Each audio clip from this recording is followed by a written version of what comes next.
जय जगन्नाथ सांग मैंने नमस्कार। आ गोटे छोट मिनी ब्लॉग रे आपण मानक स्वागत। कुआडे जाऊँच आम परंपरा एवं संस्कार।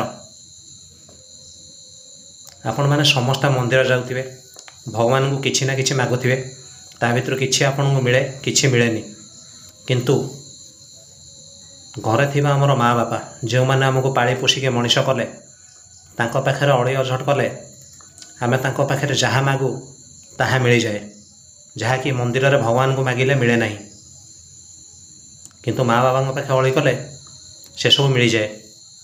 किंतु आजिर जुगरे किछि पुओ बोहू निजर बुढ़ा बापा माँ को वृद्धाश्रम छाड़ी बाहर रहीकि विलासपूर्ण जीवन बिताउछंती।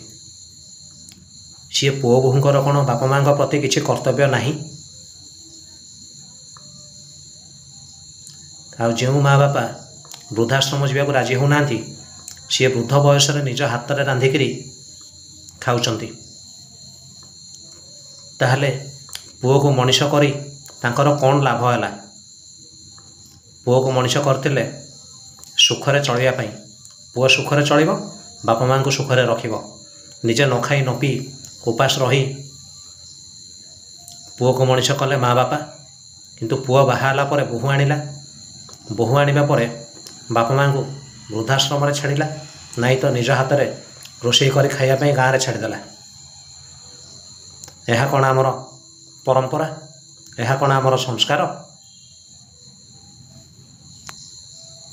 से बो आज्ञा पुओर कर्मक्षेत्र में बाहर रहीकि पुओ तार कर्मक्षेत्र को जीवा परे परपुरुष सहित संपर्क स्थापन करे दरकार पड़े निरीह स्वामीर जीवन नेबा को मध्य पछाए नहीं।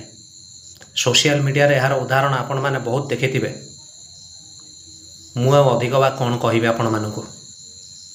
तेणु माँ बापा को केबे भी हतादार करंतु नहीं कारण तांको पई आमे मनीष से माने भोक उपास रे रही के हमको मनीष करिसंती।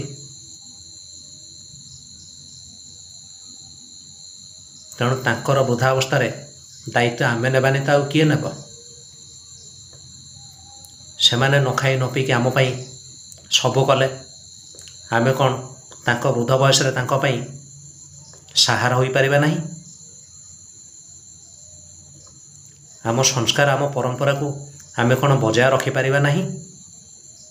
आपण मानकर कौन मत दयाकोरी कमेंट रे मते जणाइबे। से पर्यंत रहिली पुणी देखा बहुत जल्दी आपण सहित गोटे नुआ मिनी ब्लॉग रे। जय जगन्नाथ।